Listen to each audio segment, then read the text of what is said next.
Welcome to another exciting episode of the NIDS View, a weekly show of the National Institute for Deterrence Studies, where we are advancing peace, promoting stability, and helping you to think deterrence.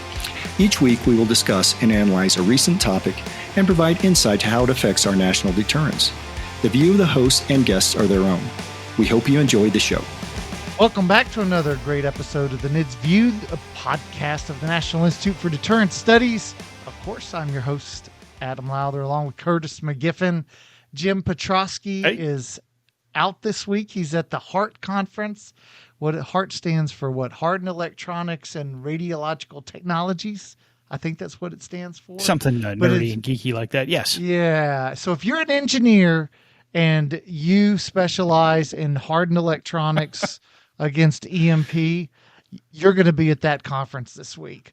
And that's where Jim is, because that's his specialty. So it's just me and Curtis. And so we thought we'd have a nice, he and I have been talking about doing I don't know if we want to call it a podcast or a web show called Scotch and Strategy. We sit in our leather chairs with a nice glass of scotch and just, because in the military we have like Friday afternoons, Scotch and Strategy is kind of a common thing. So we've thought we need to bring that to, Rumble or something. But today we'll have sort of a practice session, even though we're missing the scotch. But, there was a great article that just sort of set your hair on fire. And I thought, oh, geez, whenever I read it, it was a foreign affairs article, Europe's Nuclear Trilemma, the difficult and dangerous options for post-American deterrence by Mark Bell and Fabian Hoffmann. And it's sort of in the vein of this world is ending, the Americans are out of NATO, and Europe has been left to its own devices. And it appears to sort of take as granted that the Americans are out of NATO. And for you and me, that's sort of one of those things where we're like, when did the Americans leave NATO? The fact that President Trump has said, hey, you got to spend at least 2%, and you really should get to 5% of GDP on defense spending, doesn't mean the Americans are leaving NATO. And as you've got a copy of Marco Rubio, Secretary Rubio's speech that was, in Europe this past week. And he said very clearly, we're not leaving NATO. And in fact, we just had 4 American soldiers die in training exercises in Lithuania. And, we've got bomber rotations and we've got all sorts of stuff going on. And so the U.S. is not, pulling back in an isolationist form such that, we're not going to participate anywhere. So this idea it's sort of one that I don't know where people get off sort of assuming it to be true when it's not, even though we're putting pressure on the Europeans to play a bigger role in their own defense. So with that said, what was your take on the article? I mean, I know you had your own thoughts. What were you thinking as you read through it? Well, thanks, Adam, and it's good to be here, and I hope everybody's going to stick with us, even though Jim's not here today. But we'll muddle through. I first want to comment on the sort of the background of this article that you kind of started. I want to add my thoughts to it here. I don't know if there is if this is an act of projection, a sort of wishful thinking. We'd like the Americans to leave NATO. I don't know about Mark Bell, but Fabian Hoffmann is a professor at some Norwegian university. So, I mean, he's a European national that is certainly well versed in Euro politics as well as Euro defense. And so, I'm actually quite surprised that someone of his intellect would fall for such silly propaganda as to believe that that President Trump and the Americans are going to pack up their bases and leave. It just isn't happening. It isn't going to happen. It's simply asking for NATO to pay their fair share, if you will. You mentioned Secretary Rubio's statement. Just want to kind of start us off with this. On April 3rd in Belgium, in Brussels, you can even watch this on YouTube. Secretary of State Rubio and Secretary General Root of NATO sort of were standing there together, and the ceremonial handshakes and glam and glitter of politics, and taking a few questions and whatnot. But Secretary General Root mentioned that he had met with President Trump a week or two earlier, and stated that, hey, he reminded me that that the United States is a staunch ally to NATO, and for those who are kind of curious, so Secretary Rubio was quite clear on the stage. He said, President Trump has made clear he supports NATO. We're going to remain in NATO, and he goes on to say he just wants NATO to be stronger.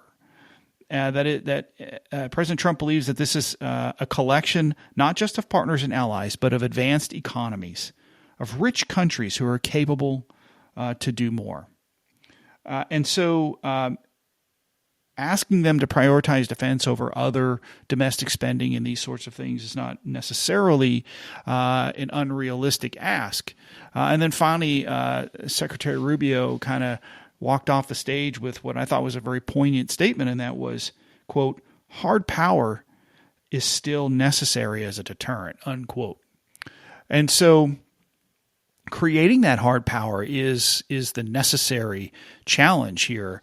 And the irony about this article written by Hoffmann and Bell is that whether they are hoping America will leave NATO, or whether they are projecting some sort of imaginary circumstance, or whether or not they are trying to speak truth to power and create some sort of inevitability, if America leaves, this article analyzes how much more money they're going to have to spend to achieve their own nuclear deterrent. Why not just spend it on NATO and keep the Americans in, right? After all, Adam, wasn't NATO created for three things, right? It was to keep the Russians out, the Germans down, and the Americans in. Yeah. No, true enough. And the funny thing is, I think there is a common misunderstanding of why President Trump is doing what he's doing. And I'm not sure if there's a belief that he dislikes Europe, which is not the case. The simple fact is, the United States has a $36 trillion deficit. $36 trillion. That's a lot of money. It's 123% of American GDP. And economists say that once you hit about 70% of GDP to debt ratio, then that has a negative economic consequence. And if you look at Japan, Japan is a country that has already gone through this, and Japan never recovered. If you think back to the 1980s, when you and I were younger, and I still have the same amount of hair as I did back then, but we were both younger, and but we thought that we were concerned that Japan was going to eclipse the United States as the most powerful and wealthiest nation in the world. That was what we feared that. And there were movies. I mean, think about Nakatomi Plaza. And, we thought that it was Japan that was going to do it, but we found out that Japan was debt laden. And then eventually they had, inflated their currency, and they had made these moves, and then they've never recovered. Japan eventually just sort of has stagnated, and they've been stagnant. And so for the United States, we're approaching the same debt levels that the Japanese had, that ultimately caused their stagnation and essentially their fall. And President Trump does not want that to happen in the United States. So what is he doing? He's trying to control debt. He wants to balance the budget. Well, how do you balance a budget? Well, for the United States, we spend $4 trillion of the $4.9 trillion we took in revenue. $4 trillion is spent on welfare and entitlement programs. The other $900 billion is spent on paying the interest. That's 100% of all federal revenue is spent between entitlements and debt. 100%. So the State Department, Commerce Department, Defense Department, all that other stuff, that's all money that has to be borrowed to pay for that. And so Trump has said, hey, we can't keep doing that. You can't borrow $2 trillion a year. You will end up a broke and stagnant country like Japan. So what does he have to do? Well, he has to cut domestic spending. He has to shrink the size of government. And then he has to tell other countries, hey, listen, we've been the single largest funder of your defense for the last 70 years, right? We won the war for you. Then we rebuilt your countries. Now we've allowed your countries to have unfair trade agreements. Because if you go look at tariffs for Europe relative to the U.S. has always allowed European goods to be imported in the United States at much lower tariff rates than when we try to export to Europe.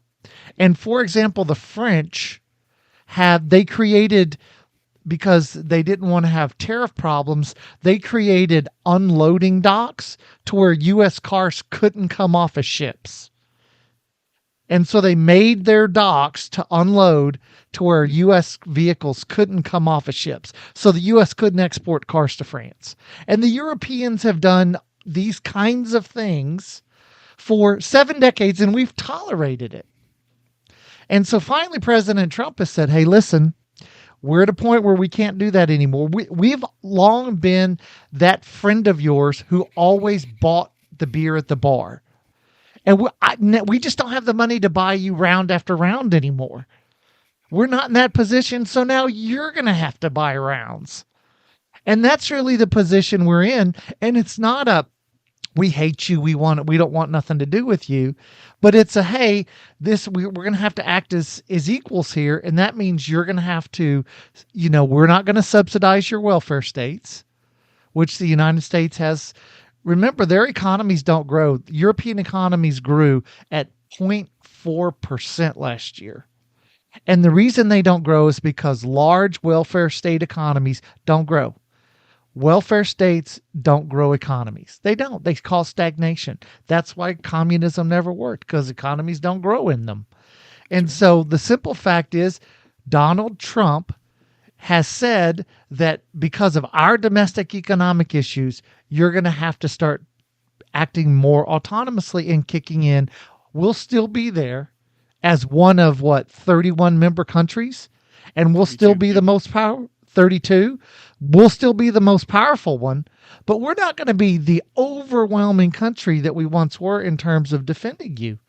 And that should be something that Europeans can understand and sympathize with, that we want fair trade policies, that we want them to spend their own money on their own defense, and that, the United States will be a good partner, but a partner who wants you to pick up some of the slack. So therefore, when these guys write this article as if the U.S. has pulled out, I think it's, it's not instructive of what's actually going on in the U.S. and in the Trump administration. So I think you're right, and to go to the next step, when we look at, I know we've done podcasts on this in the past, but on what NATO does to participate here in 2024, only 8 of the 32 nations still aren't making the 2%. So, I guess that's a good number in comparison to what it was. But just a little while prior to 2024, 22 of the 32 nations weren't making the 2%. Do you know what year that was? What's that? 2023. Oh yeah. So to get to 8, it only got there in 2024. And so when you think about this, the Ukrainian war had already been going on for 2 years before, 2/3 of NATO decided to get to the 2% that they promised they would do back in 2006, I think, was the first time they decided to get to 2%. And so I think this is problematic. And when we look at just to give you an idea, who are the countries that just got there in 2024? I'll start from the little ones: Montenegro, North Macedonia, Albania, Bulgaria, Slovak Republic, Czech Republic, Romania, Denmark. We'll come back to Denmark in a moment. Norway, Sweden, which is a brand new NATO country, of course. The Netherlands, Turkey wasn't paying 2% at 2023. And here are the last shockers: Germany and France. Now, the premise of Professor Hoffmann and Mr. Bell's article is that they're going to rely on France and Britain to pony up nuclear capability in order to do the nuclear mission for Europe, assuming America has left NATO. And I think that's a bit of a problem here when you're looking at a nation that has been supporting NATO for 70 plus years. And now you're going to say, oh, but the one country that just came back to NATO in 2009 and has only made the 2% requirement in 2024, they'll take care of us. We're good. And we're going to change the decision cycle from President Trump or Biden or Trump or Obama or Bush and so forth and so forth. We're going to give that requirement to President Macron. or whichever British prime minister is in office this year. So I would say there's some challenge here when you look at this both politically, historically, and then, of course, militarily. What do they have to bring to the table is largely 8 boomer submarines, right? And so how many of them we saw this week. We saw this week that the British just announced that they made it public that they're finding all sorts of Russian gear, along the coast, off of Faslane, sensor gear, because the Russians. This idea that boomers, for the American disarmament community that wants nothing but boomers, that would be a terrible idea. Because boomers can be tracked, and they're really, really susceptible entering and leaving port and in port. Right.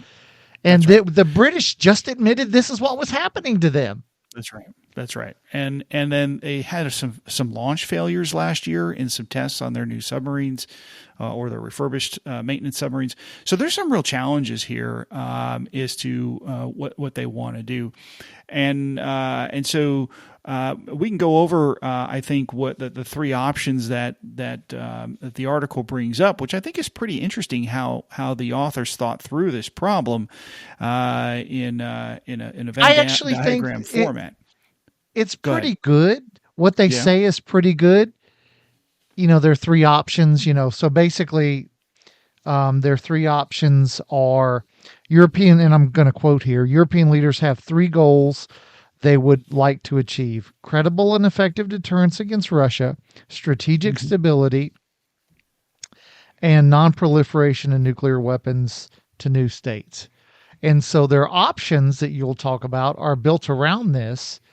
And I would submit to you that what they say is pretty good if you assume the Americans are out. That's the fundamental thing that I disagree with, is that there's nothing to say the Americans are out. What the Americans are saying is it's your turn to buy beer at the bar too. That's right. We won't buy all the rounds. I agree. And what's interesting is the authors say you can't do all 3. You can only do 2 of them, and it'll be at the expense of the third. And so as he does his analysis, which I think is actually pretty well done, and I really enjoyed reading through and thinking about how they thought about it. And essentially, I come up with a different answer than they do using their formula, but nonetheless, they say, well, if you do the if you do the strategy and non-proliferation two circles of the Venn diagram, then you're going to have a credibility gap, because now you're limited only to the second strike of France and Ukraine and the United Kingdom. That's it, right? Because you're also non-proliferating, so no one else can have nukes, and they're in this scenario. You're asking not only to depend on France and UK, and they have to change their doctrine and whatnot, but they're asking that they would have to have more.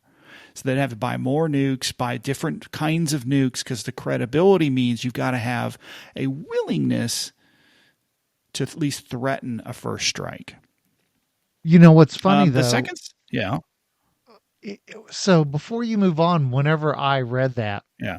this idea that the French and the UK, so there's only one country in the European Union or in NATO that redistributes more money than the United States. We redistribute 29.7% of all GDP. One out of every $3 made in the U.S. get redistributed to somebody who didn't earn it. Okay. There's one country that does more. Which one do you think it is? It's France. A NATO member state. France. France does 30.4%. Yeah, there you go. So now I was watching a few days ago a BBC documentary. And remember, the BBC, British Broadcasting Corporation, is it's a state-owned entity like National Public or NPR. Yeah.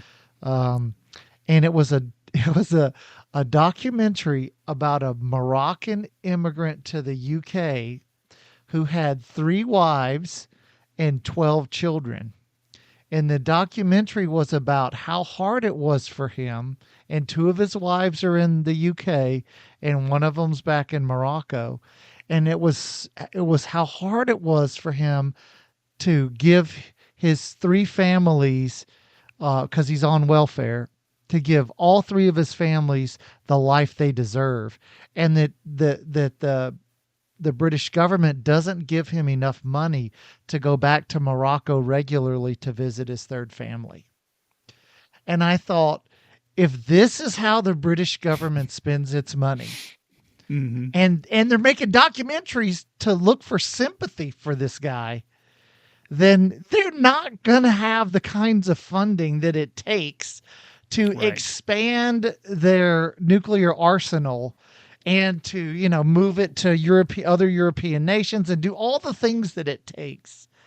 That's just not how there's, Right. I mean, look at, I mean, this documentary was sort of the epitome of why it's so hard for Europe to defend itself, because this sort of stuff is repeated in country after country after country. Right. So and go ahead. To be fair, the Brits were also up until 2021, April of 2021, they were on a pretty steep glide slope to eliminating warheads and drawing down on their nuclear capability. My prediction prior to 2021 was that they would be the first country to maybe renounce their nuclear capability. But in 2021, they changed their minds, reassessed the strategic environment, and made a decision to begin re-adding warheads to their credit. So that's good. So we go on to the second option that the authors came up with, which was use the credibility and effectiveness circle combined with the non-proliferation circle, which would now be what they felt was destabilizing. So because you'd still be limited only to France and the UK, but you would need to have this enhanced sort of first strike capability. You'd have to have this real expanded capability of lower yield type of things, because you've got to have the credibility to get there.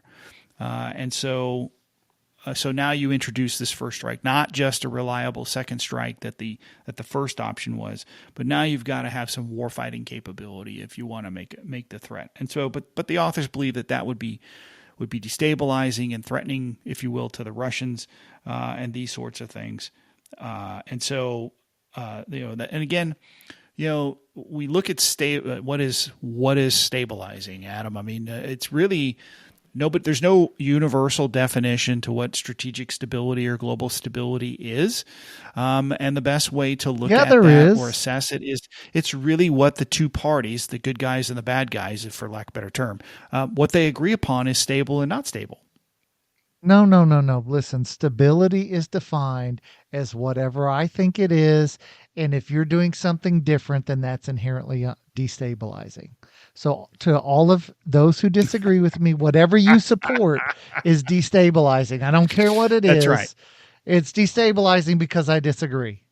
And that's correct. The definition of it. So in American politics, so if Professor Hoffmann's listening to us, in American politics, if the Russians are doing it, it's okay. If the Americans attempt to match it or do something similar, that is destabilizing. So that is a good way for you to understand what is destabilizing in most of America's perspective here. I kid just a little bit. All right. So let's go on to the third option here. And the third option was the credibility and credible and effective arsenal and strategic stability. This comes at the expense of nonproliferation. And so in this scenario, you essentially assume all the nukes, low-yield nukes, more capability, all of that stuff for the credibility. And we're going to allow other responsible states who have the capability and desire to nuke up to nuke up. And the authors sort of lay out that they would actually set rules for this, and that these rules would be limited to that only the nations who were most at risk would be allowed. So Portugal would probably not be allowed to be a nuclear power, but maybe Poland and the Baltics might, because they're closer to the fight, if you will. And strategists and tacticians can agree to disagree on these sorts of things. Do you really want to put your weapons closer to the enemy? These sorts of things. But there's one big caveat you haven't mentioned. Whether this happens or not, all depends on whether the Russians let it.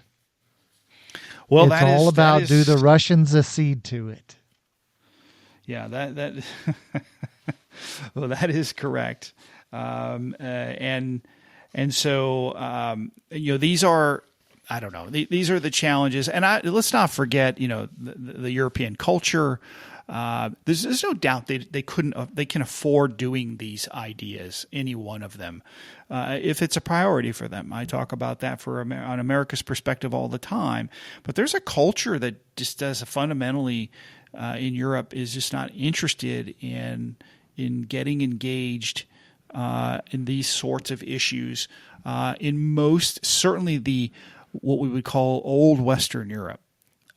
New Eastern Europe, they might be a little more. Poland, for example, I think is ready to be a nuclear power, wants to be a nuclear power, judging from some of the statements and inferences from their leadership, and they are certainly spending the money to make sure they're not interested in being under the boot of Russia ever again, and so I think they are willing.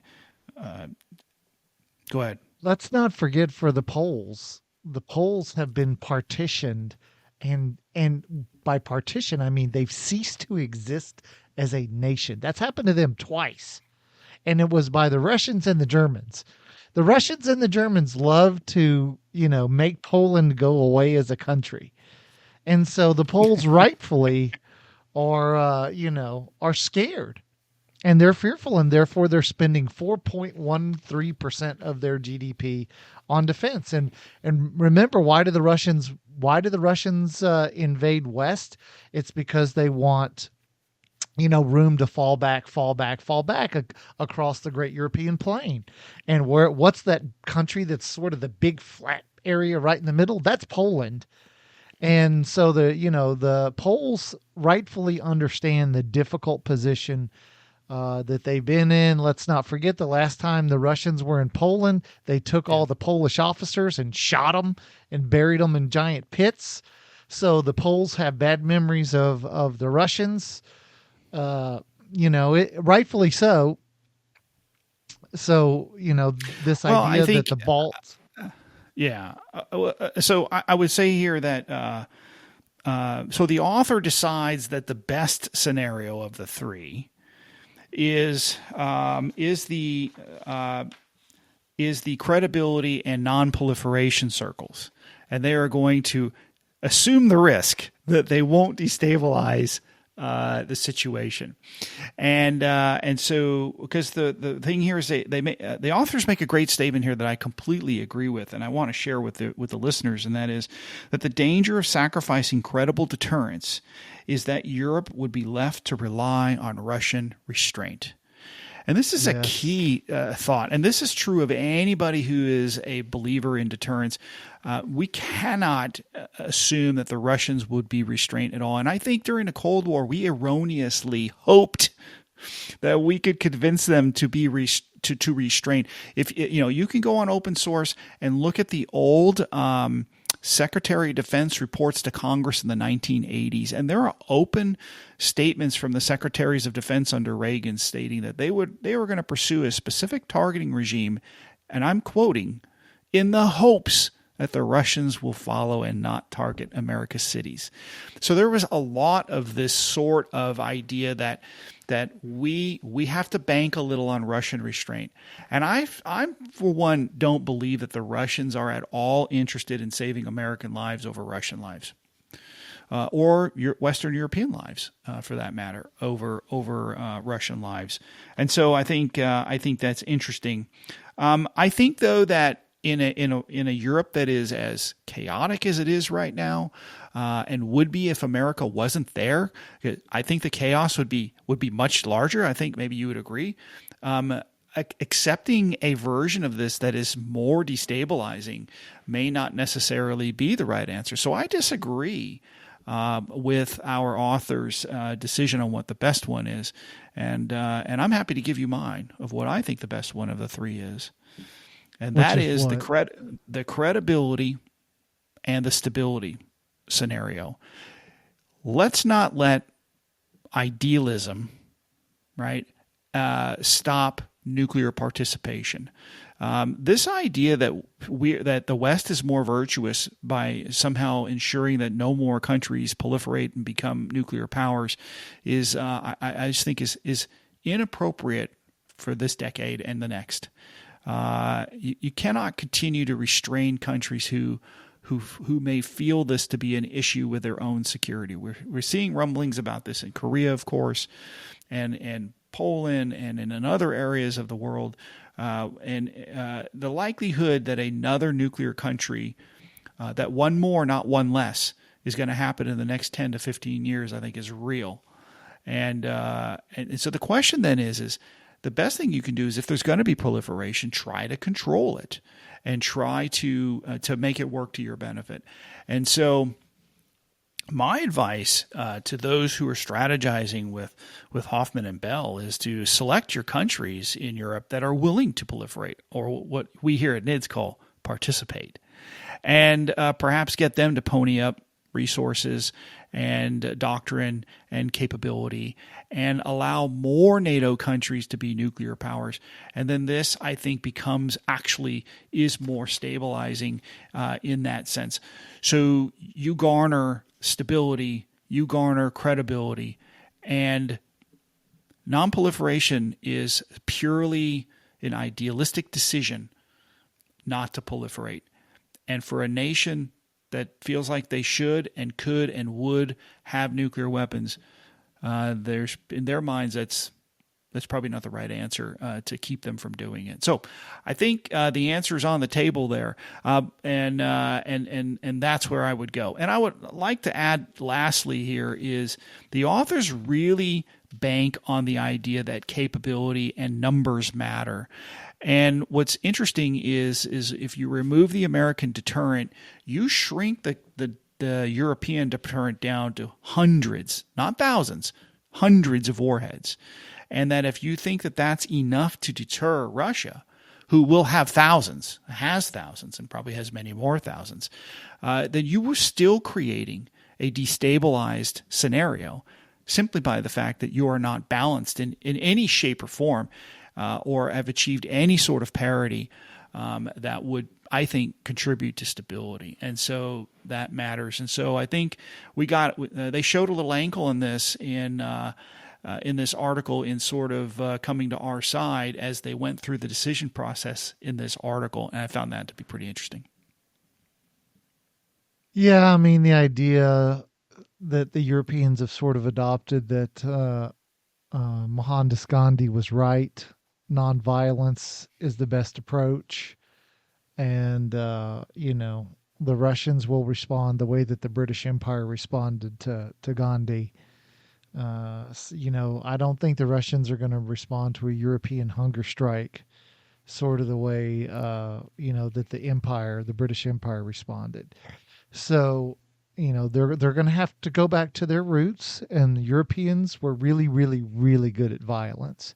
They were exceptionally good at it, and they're going to have to relearn it, right? I mean, who was the biggest slavers in the world 1,000 years ago? It was the Vikings. And so, they were good at invading and killing and stealing. And so those Europeans need to tap into, Right. well, I mean, they wanted their land back. Right. So, they need to tap into their historical violent roots and, understand that, militaries matter and Right. that it's do you time think- to rebuild them. Do you think the real risk in all of this to the Russians is that if the Americans leave NATO, that the Euros will become this sort of proactive force in what you're just describing here? When we think about, the various wars that occurred in Europe, the great power wars that occurred in Europe in the past centuries, with Napoleon and Hitler and so forth, the Kaiser and the ability the 100 Years' for War, European nations. Yeah. I mean, you go back. Yeah. Yeah, the Europeans fight, or historically, the Europeans have fought a lot. And that's sort of what the Americans have been able to do over the last 70 years is to make the Europeans, and it's sort of worked too well. It's kind of worked too well. And that they've now become this, go ahead. Yeah, I think to some degree, nuclear deterrence and American leadership in NATO has pacified Europe. Putin he's a historical guy. He looks at history all the time. We may not always agree in how he's interpreting history, but he looks at history, Russian history and European history writ large. He did that interview a year or two ago with Tucker Carlson, and I mean, he was quoting history, for 35 minutes, and going through Russian history, wars with Sweden, and so forth. And my suspicion is that, Putin's number one strategic threat is NATO. And yes, NATO includes the United States and will continue to include the United States, but he doesn't actually say the United States. He says NATO.